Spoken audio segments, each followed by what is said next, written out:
10 years ago, when I started to work here, I wanted to become part of this environment. So I went inside the badlands, but I was struggling finding a path through the valleys. Then I discovered bear trails. I followed them, and I recognized that this bear was just using the sheep tracks to move inside. Suddenly, it was also easy for me to cross the badlands, and I think our modern society also should follow the ancient trails that are already made.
Actually, this area, geologically, it's young, it's not very old. And typically for these young landscapes is that they are dynamic.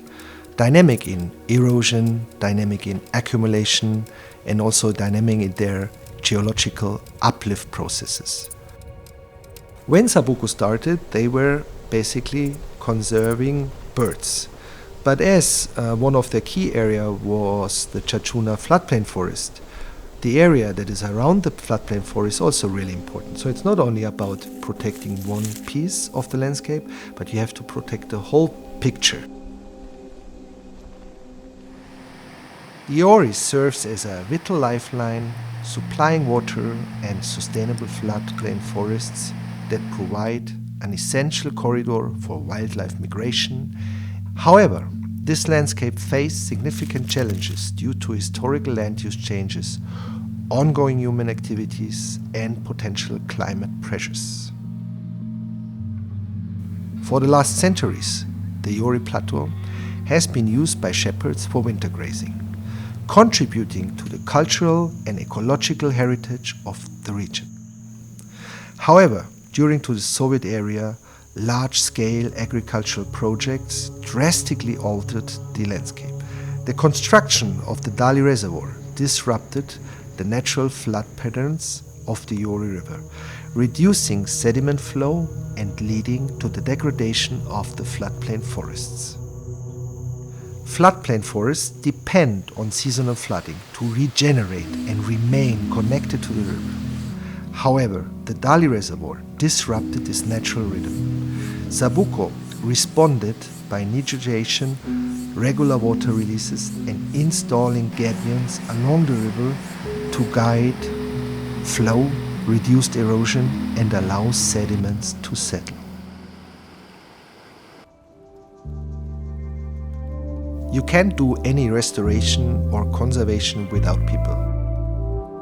And for sure it's necessary to have kind of a home base, and this car is really, or this camper is really valuable to have a base where you can start research and where you can start working with people. You need to get trust by the people, and especially by these traditional land users. So what I did is that I didn't went inside their camp. I was moving around the area, and slow by slow they were interested in my personal being. So they came and asked me, and I was able to ask them then questions that they wouldn't have answered if I just would have invaded their shepherd camp.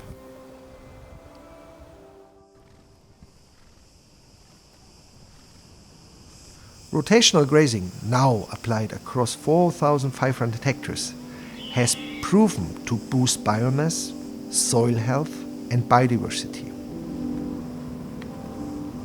So for a shepherd to follow our rotational principle, it's really important to have access to all the different pastures. So in case of Mukhtar, we build a bridge that he is able to pass the floodplain forest without damaging it, and to reach also the higher situated pastures on the other side of the river. Mama ჩემს მეცხარი კაცი იყო და ეხლას მეცხარი ვარ. მერე ჩემ შვილი ან შვილი გაგრძელე. ორი ადგილი მაქვს, იორის გაღმა და აქეთაც. ხოდა ამ ხიდით გავიდივარ იორის გაღმა ადგილში. ცხარი როტაციით ვაძვევ 10 დღე თქვათ ერთი 10 დღის შემდეგ მეორე ადგილზე გადავიდვარ. იმის მიხედვით უფრო კარგი გამოვიდა ბალახობა. ეს ხიდი გააგეთე, საბუგომ გააგეთე. Protective fencing and water corridors further safeguard the floodplain forests from overgrazing. These efforts have revitalized over 11,000 square meters of riparian habitat, allowing plants and animal life to return. To track restoration progress, we employ drone-based mapping, biomass surveys, GPS collars on livestock, and camera traps for biodiversity research and monitoring.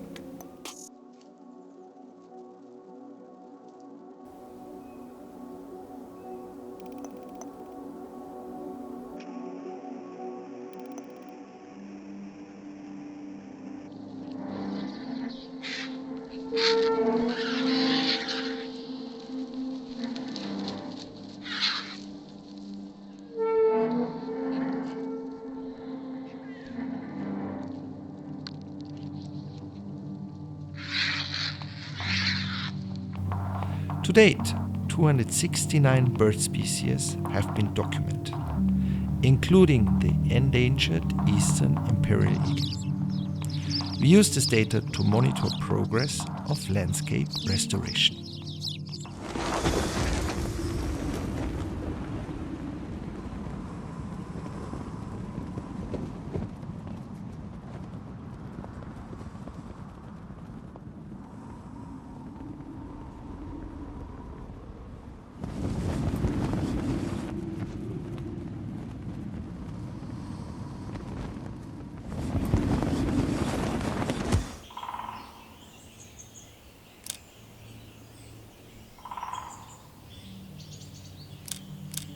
To support awareness of conservation goals and generate a new income for protected areas, we have arranged ecotourism infrastructures like tourist shelter, campsite, bird watching platform, and the supplementary feeding station for vultures.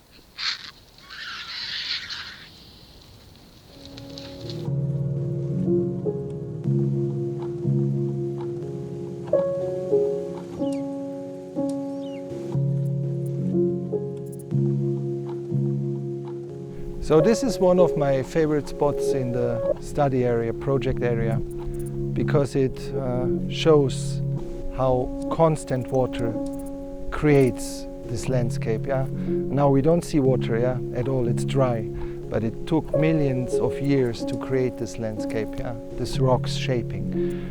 Often I consider my work like also a rainfall, that is not shaping rocks, but shaping ancient traditions, and it needs a lot of time to have an impact to those solid traditions that have been kept for millennia. But I'm really optimistic that constant work will have a huge impact and a huge positive impact to this area.